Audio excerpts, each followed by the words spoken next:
Salut, c'est Geoffrey pour cette fois-ci, j'espère que tu vas bien. Je suis un peu essoufflé parce que j'ai couru avant que le soleil se couche pour démarrer cette vidéo. Parce que là, il faut savoir qu'il est 18h17 et voilà, on est encore en hiver et le soleil s'apprête à se coucher. Alors aujourd'hui, tu l'as vu, on va parler des 5 erreurs à ne jamais faire en rendez-vous. Alors tu sais à quel point le rendez-vous, c'est le moment crucial, c'est-à-dire que tu as recontacté une femme, l'échange s'est bien passé par SMS, tu lui as proposé de te revoir en rendez-vous, ça y est, c'est le moment, il faut pas se planter, il faut faire bonne impression, il faut lui faire passer, et ça c'est vraiment la règle de base, c'est vraiment, il faut, disons, marquer son esprit. C'est vraiment la règle que tu dois garder en tête quand tu rencontres une femme. Vraiment, si je devais te partager, une règle, ce serait celle-ci. Marquer son esprit et lui faire passer le meilleur moment de sa journée pour marquer son esprit. Vraiment, c'est hyper important. Mais autrement, aujourd'hui, on va parler des 5 erreurs à ne pas faire, à ne jamais faire en rendez-vous. C'est vraiment les 5 erreurs à ne jamais faire qui vont soit repousser les femmes et les hommes d'ailleurs, soit rendre un petit peu le moment maladroit et du coup qui va te faire perdre des points. La première erreur à ne jamais faire, c'est de ne pas être clair sur l'intitulé du rendez-vous. Ce que je veux dire par là, c'est que il faut que le point de rendez-vous, la date, le lieu et ce qu'on va faire, c'est ça l'intitulé, c'est ce qu'on va faire. Il faut vraiment que ça soit clair dans la tête de la personne que tu rencardes. Je pense notamment aux femmes parce que c'est vrai que si elle t'a rencontré dans soirée, tu vois, elle a discuté avec toi, je sais pas, 15, 20, 30, 45 minutes peut-être si t'es bon, en soirée, 1 heure même, tu peux aller plus loin, tu vois, 1 heure, 1h30, bon, même 1h30, tu vois, la personne, elle te connaît pas de fou, tu vois. Donc c'est bien quand tu vas la rencarder, qu'elle soit rassurée sur l'événement, sur ce qui va se passer, qu'elle se dise pas, putain, je vais aller en rendez-vous avec un gars, je sais pas ce qu'on va faire, je sais pas où on va aller, je sais pas combien de temps ça va durer. C'est bien d'être clair sur ça. Par exemple, un conseil que je peux te donner, c'est de lui dire carrément où est-ce que vous allez aller, tu vois. Tu peux lui dire tiens, je connais un café sympa pas très loin de la place Tartampion, on va aller là-bas se poser, c'est vraiment cool, tu verras. Voilà. Et le jour où tu la recontactes par texto, tu vois déjà elle a un avant-goût de ce qui va se passer, elle sait déjà ce qui va se passer, d'accord. Pareil sur la date, sur l'heure, il faut être clair, tu vois, ça rassure la personne. C'est vraiment là vraiment, moi je sais que voilà les filles que j'ai rencontrées, après avoir discuté un petit peu avec elles, après avoir créé une relation avec elles m'ont dit c'est cool parce que quand on a le premier rendez-vous, je me suis senti à l'aise, je savais ce qu'on faisait, je savais ce qu'on allait faire, je savais que ça allait bien se passer parce que elle a pu anticiper, tu vois. Je sais qu'en plus les femmes réfléchissent beaucoup, tu vois, avant un rendez-vous, surtout quand tu lui plais, tu vois, elles vont anticiper plein de trucs et c'est bien du coup de les rassurer sur le rendez-vous, sur ce qui va se passer, tu vois. Après, je vais aller retrouver mon autre sœur. Et je vais. Combien de sœurs? 10. Non, c'est vrai. Non. 10. C'est pas bon. Mes parents étaient très très vaillants. Ils avaient du courage. Oui. Non. Non. Oh. Je t'ai dit, j'ai 2 sœurs. Et donc tout à l'heure, j'ai vu ma première sœur. Et là, je vais aller. Pas de frère? Non. Ah. J'aurais bien aimé avoir un frère. J'aurais joué au foot avec lui. Oui. Ouais. Mais non. Mais je suis content d'avoir des sœurs parce que elles sont sages. Elles sont réfléchies. Deuxième erreur à ne jamais faire en rendez-vous, et ça je l'ai vu même en face de moi, des femmes qui faisaient cette erreur-là, c'était de se plaindre. Il faut pas se plaindre en rendez-vous. Encore une fois, on reste avec cette règle en tête de faire passer le meilleur moment de sa journée à la personne qu'on a en face de nous. Donc on se plaint pas, donc, souvent c'est ça, on se plaint de notre boulot, tu sais, on n'est pas souvent fier de notre boulot, enfin souvent tu sais, quand tu racontes ton boulot, la plupart des gens ils te disent ouais, putain, il m'a fait chier, mon patron il m'a dit ça m'a saoulé. Tu vois, rien que ça, c'est se plaindre, tu vois. Et vraiment, c'est pas l'état d'esprit, c'est pas le là qu'on aimerait donner à un rendez-vous. Il faut éviter de se plaindre, il faut toujours en fait trouver la chose qui est positive, le côté positif de quelque chose, tu vois, qui t'est arrivé. Et ça demande d'avoir un bon état d'esprit, de savoir faire la gymnastique quand tu as un événement négatif, comment tu peux le transformer en événement positif. En réalité, quelqu'un qui passe son temps à se plaindre, en plus, c'est pas séduisant. S'il se plaint de sa vie, pourquoi si tu te plains de ta vie, imaginons, toi, voilà, tu te plains en rendez-vous, comment veux-tu qu'une personne, en fait, ait envie de rentrer dans ta vie? Tu vois, elle a pas tellement envie. Si ta vie est chiante, qu'elle est ennuyante, qu'elle voilà, que ça te fait chier dans ta vie, tu vois, elle aura pas envie de rentrer dans ta vie. Donc c'est important de ne pas se plaindre, j'allais dire de montrer vraiment. Ça veut pas dire que ta vie doit être vraiment, il doit y avoir que du positif. Non, il faut en fait montrer qu'il y a des choses qui te font chier, mais toujours montrer que tu sais passer outre, quoi, que ça te fait pas aussi mal qu'on pourrait le penser, tu vois, ou bien que tu arrives toujours à trouver le côté positif. Quand tu sais montrer que tu vois le côté positif des choses, finalement on voit quelqu'un qui trouve des solutions à ses problèmes, on voit quelqu'un qui est enthousiaste, on voit quelqu'un qui baisse pas les bras à la moindre situation, on voit quelqu'un qui en veut, et ça c'est plaisant, c'est séduisant, c'est une belle qualité, tu vois. Donc voilà, on évite de se plaindre de sa journée, on évite de se plaindre de sa pote qui est arrivée en retard, machin, tu vois. Toutes ces choses-là, en plus, ça met une mauvaise ambiance réellement. Donc on évite de se plaindre. Ça, c'est une erreur que j'ai vu beaucoup moi en rendez-vous. C'est une erreur qu'on peut faire aussi naturellement, parce que voilà, on n'est jamais content de ce qui nous arrive. On n'est jamais content, mais on remarque pas vraiment les bienfaits de la vie et finalement tous les côtés positifs de ce qui nous arrive. Voilà. Donc hop, on recalibre son cerveau et on transforme les choses négatives en choses positives. Ok. Troisième erreur à ne pas faire, et ça je l'ai vu, je le vois, parfois même des fois moi j'oublie de le faire, ça m'arrive, mais encore de moins en moins parce que j'ai ma copine qui me recadre et j'ai ma copine qui m'aide beaucoup sur ça, c'est s'intéresser aux autres. Être capable de s'intéresser aux autres, à la personne que tu as en face de toi, et sincèrement faire preuve d'une vraie sincérité quand tu t'intéresses aux gens, faire preuve d'écoute, vraiment faire preuve d'empathie. Moi quand je discute, mes rendez-vous quand tu les regardes en fait, je suis pas réellement en train de séduire, je suis pas réellement en train de toujours taquiner, toujours flirter, toujours faire du fun, toujours à essayer de faire des jeux de mots, à sexualiser ma conversation. C'est pour ça qu'il y a beaucoup de personnes qui pensent que je ne séduis pas, que je suis simplement là en train que je vais tomber dans la case amie. Mais laissez-moi vous dire que vous vous trompez en fait. Quand je m'intéresse à la personne en rendez-vous, ou quand je m'intéresse à la personne en rencontre même, ça séduit en fait. Enfin, c'est pas, si tu veux, elle a été séduite parce que j'ai flirté à certains moments, mais si je passais mon temps à flirter, la personne ne pourrait pas se projeter avec moi. Donc c'est important d'avoir une écoute active, c'est important de s'intéresser sincèrement aux gens. Toi, tu devais regarder mes rendez-vous, tu te rends compte que finalement je parle beaucoup moins que la personne qui est en face de moi. Tu te rends compte que je suis là en train de l'écouter. Certes, je vais balancer des petites blagues, certes, je vais flirter, mais je suis surtout une oreille, je suis surtout une oreille attentive pour elle, tu vois. Elle se sent bien, du coup, ça la met en confiance, du coup, elle a envie de partager plus de choses de sa vie. Du coup, on crée vraiment un climat de proximité, un climat très intime qui est engageant pour la personne. Waouh, ce mec, il m'écoute, waouh, ce mec, il est présent, ce mec, il a une oreille attentive et c'est agréable. On se sent considéré, on se sent intéressant. Donc je t'encourage vraiment à écouter les gens et arrêter de parler de toi en rendez-vous. Alors, c'est important de parler de toi. Il faut montrer tes qualités, il faut te raconter, il faut qu'on sache qui tu es. C'est important. Mais essaie de parler un petit peu moins et d'écouter un peu plus la personne et tu verras que tes rendez-vous déjà vont durer plus longtemps. Tu verras que si tu as des problèmes de conversation, finalement tu te retrouveras finalement à tenir des rendez-vous d'1 heure, 1h30, 2 heures parfois parce que tu auras parlé beaucoup moins que la personne. D'accord ? Donc voilà, garde ça en tête, un vrai intérêt pour la personne qu'on a en face de nous. Existe aussi en portugais, mais ça existe aussi en France. Ouais.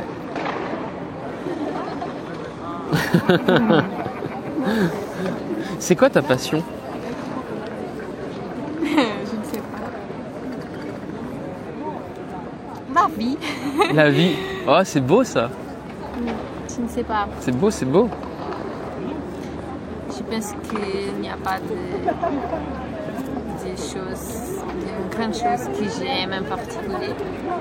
Mais j'ai beaucoup de petites choses que j'aime.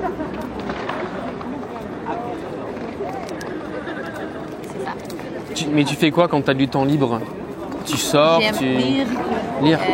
Être avec les amis, mais non rester à la maison.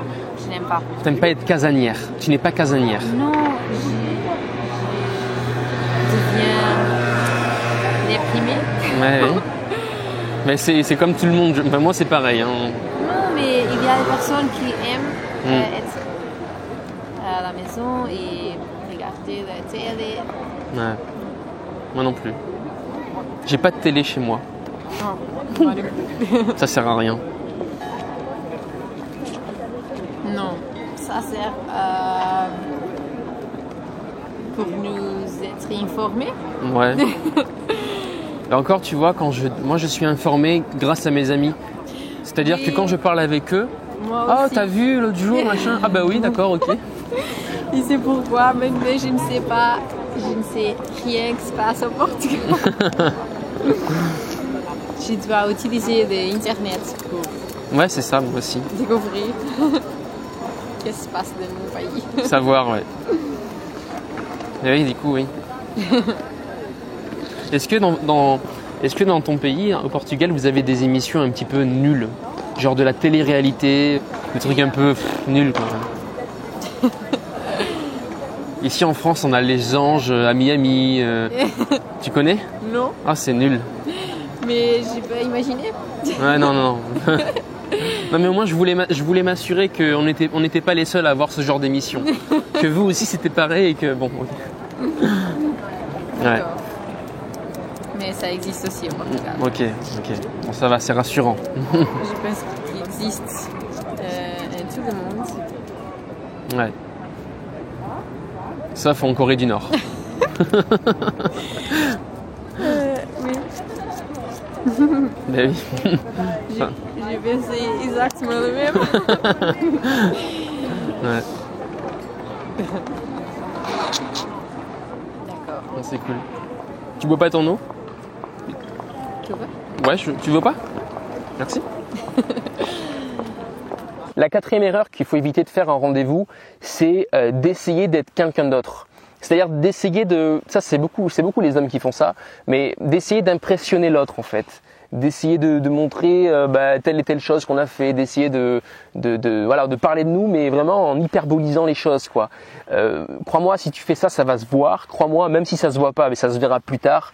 Juste raconte-toi comme tu es aujourd'hui. Ce qui va plaire à la personne, c'est ce côté authentique en fait. C'est la personne que tu es toi. N'essaie pas de jouer un rôle, n'essaie pas d'être quelqu'un d'autre, n'essaie pas d'hyperboliser ta vie, de la rendre plus belle. Enfin, bon, si je peux te conseiller juste un truc, c'est effectivement te donner le rôle principal dans une histoire. C'est bien hein, de mettre en situation le fait que tu étais là pendant cet événement-là, dans une histoire que tu racontes. C'est bien de te donner le rôle principal, effectivement, mais ne va pas mentir, ne va pas raconter, n'essaie pas d'être quelqu'un d'autre, n'essaie pas de jouer un rôle de séducteur ou quoi que ce soit, ça va se voir. Ça, c'est un truc que j'ai vu notamment chez les hommes, par crainte finalement de ne pas plaire en tant que personne qui ils sont, tu vois.